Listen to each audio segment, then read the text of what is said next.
Today we're working on a 94 never mind. It's actually a 31 Phaeton in the other garage.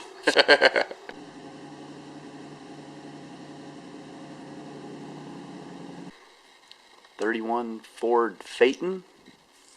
It's a kit car, I think. It's a fiberglass body. I briefly looked underneath it. It looked like it had a channeled, not a channeled, but a box frame. It's equipped with a 350. Old school flat tappet, I believe. Automatic transmission, turbo 400. It's got some small misfiring issues. And we're going to do some work to prove the motor good or bad, preferably good. And if everything's good, we're going to put fuel injection on it, something like that Phytech or something that wants to keep the old school hot rod look, so we can hide most of the fuel injected portion in the engine bay, and then it still look like a carburetor. It's pretty neat little ride. So first thing we're gonna have to do is pull these covers off, the exhaust. I'm gonna pull spark plugs out, do a compression check, check the spark plug wires because I don't think they've been done. It's due for an oil change, filter. Let's see if I can get down here and show you inside. Yeah, it's got one of those Edelbrock carburetors on it. I don't care for those much, but if we throw a Holly on there, or a Phytech type deal, it'll change it up. I think we also might. She says the overflow is leaking now, so I think we've got one we might use. It's blue, but I might could order one with a yellow or a green cap and install it on there. It's an eBay thing, so we'll see. Well, as you can see, things escalated. Not how well you can see it right here, but tip of that valve is messed up. 13572 cylinder 2 had a bent push rod. It was allowing the rocker arm to kick off to the side. That was causing some of the running issues. Another thing that was going on was it had an old school, I know some people would be like, there's nothing wrong with that. Yeah, old school. Mechanical advance points distributor, single point even, but those points are, let's see if I can get a good light on that. Points are done.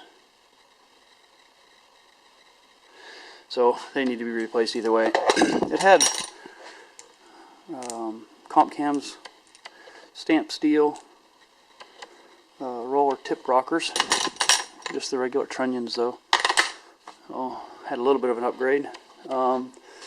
Flat tappet hydraulic cam, so not a roller and not solid. That's kind of nice. It was just a mild engine, so what we're going to do is pull the heads off. I got most of that done. It's pretty easy when it's open like this. You know, intake, distributor, intake, carb. Got the exhaust off, the 2 bolts on either side. Just got one more bolt I got to climb underneath to get to. And those will come off. Then we'll pull the heads off, and we're going to see if we got a bent valve over there. If any of the other valves might have hit the pistons.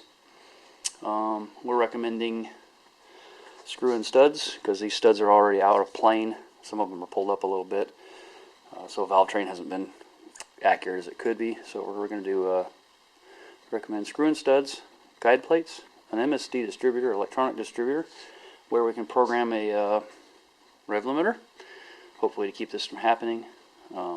Probably stock valves and stock rings and stock pistons and stock valves and springs in this. So as light as the car is, probably was easy to over rev. Anyway, I'm gonna get these heads off and then see what we got. Alright, short while later, heads are off. Man, it looks like it was burnt super rich, so we might have to do some carburetor stuff. The spark plugs reflect that also. Those things are It's terrible. That's the best one. You can see that or not. Super hard to see black. Black on black. But yep, so heads are off. Looks like they're in decent shape, just super rich. So we'll get them cleaned up, check the seats, and move on from there.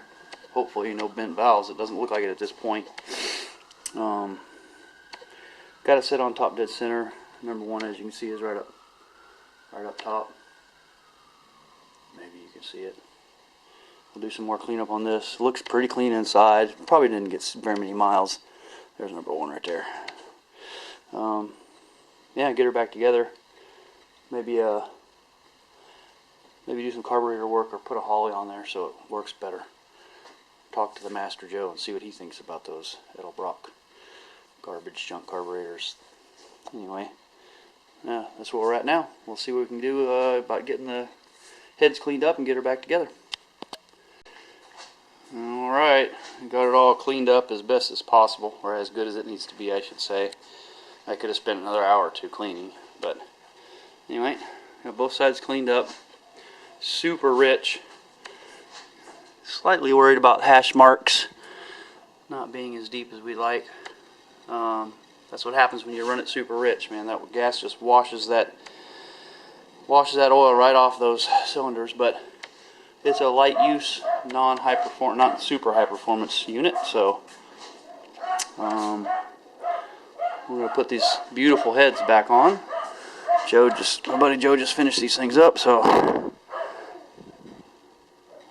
little bit larger intake valve, new exhaust seats, put guide plates on. Yeah, put guide plates on to help with the problem of bent push rods and evil little rockers sliding off. Yep, surfaced here. Touched up some of the port job that they did on the exhaust side. You can kind of see some of that. He does good work. I think he wrote it down on here somewhere. They're 68 cc chambers now. 67 cc right there. So he CC'd them just to make sure everything was the same. Quality work, worth it. We're dumping this. We're getting, we've got the new distributor. I don't know if I showed you guys that. They're in the parts are in here. We got an MSD Pro Billet Black distributor with a ready to run, so it's got the rev limiter on it, hopefully to solve any little problems. And of course the Holly Avenger. That'll fix the tuning issues. We can do some fine tuning on it, but those Edelbrocks, they're just not good.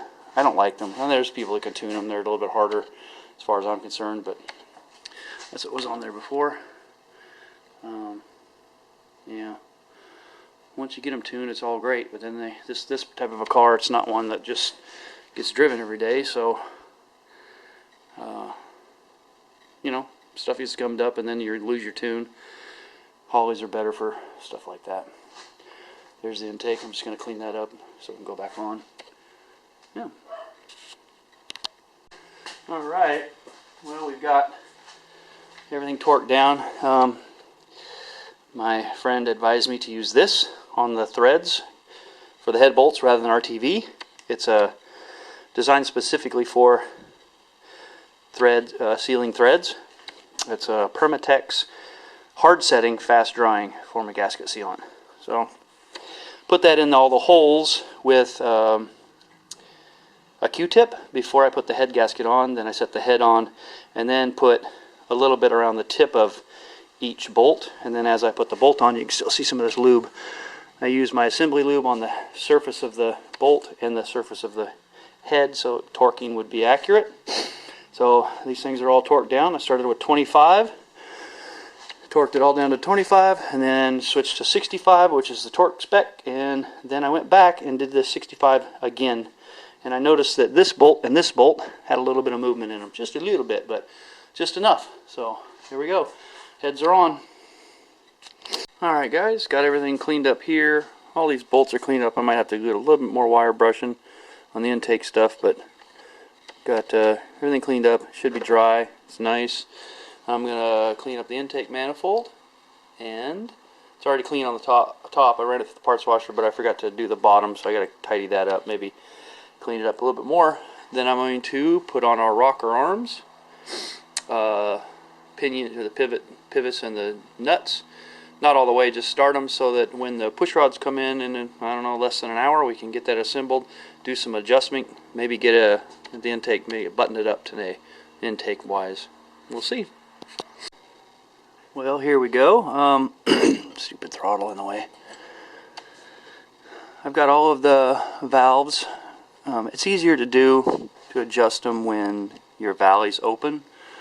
You can do it. You can turn it to top dead center, you adjust blah blah blah valves, and you turn it 90, you adjust blah blah blah valves, but it's so much easier when your valley's open, especially when you're doing this kind of work. So you can see I'm on the base circle here, and this one's up, right? So base circle or slope close to it.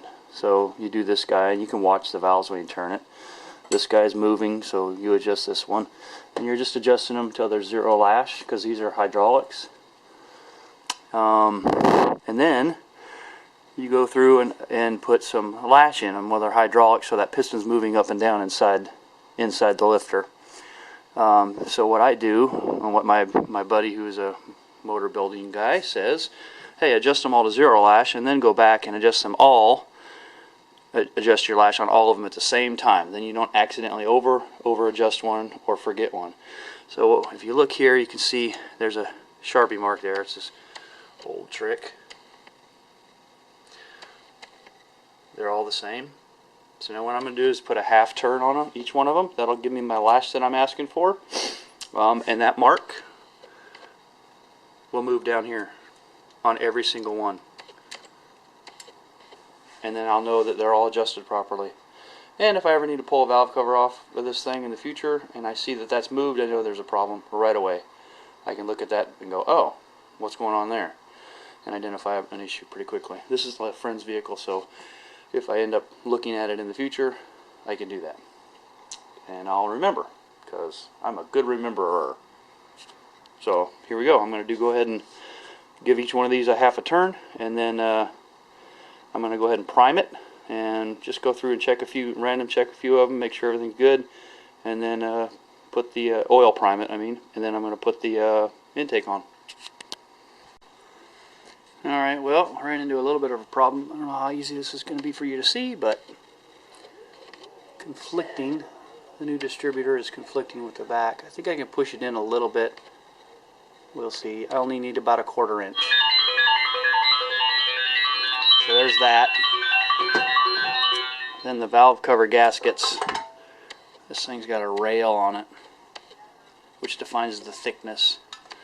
I bought the good Fel-Pro gaskets. They're too thick. See, it's thin on this side. You can see that. It's thin on that side. It's fat on this side. I don't know why they would do that. So I'm gonna have to find some different gaskets that fit, hopefully. And then it's just plug wires, and a little bit of change in wiring. So this has got a adapter cable. This is for the rev limiter. It's a ready to run distributor.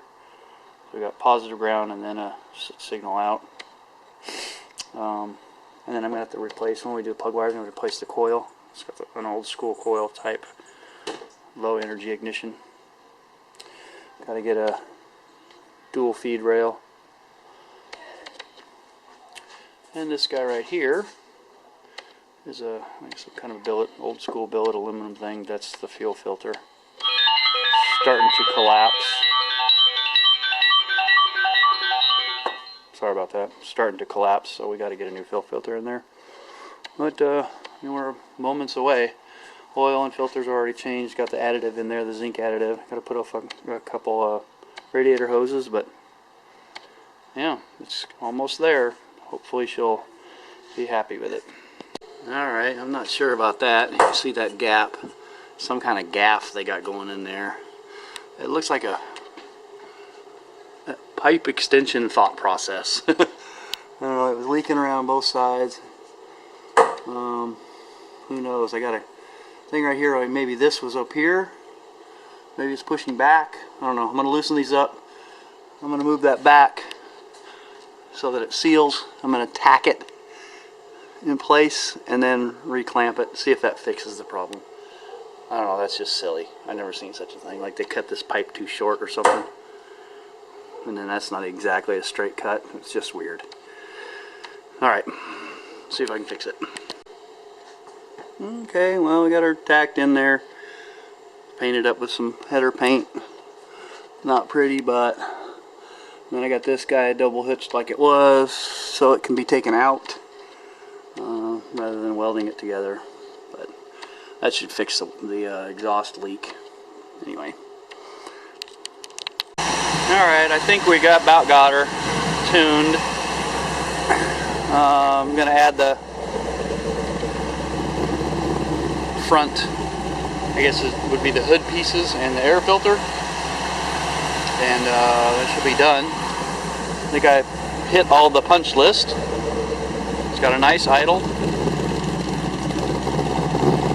Sounds good. Check for full throttle, so we got that now. Debating on whether to hook this up again and see if we got the vacuum problem still, but that's the next thing. It should be alright, but I just haven't done it yet. It's too hot to get down there, so I'll let it cool down and see what happens. But yeah.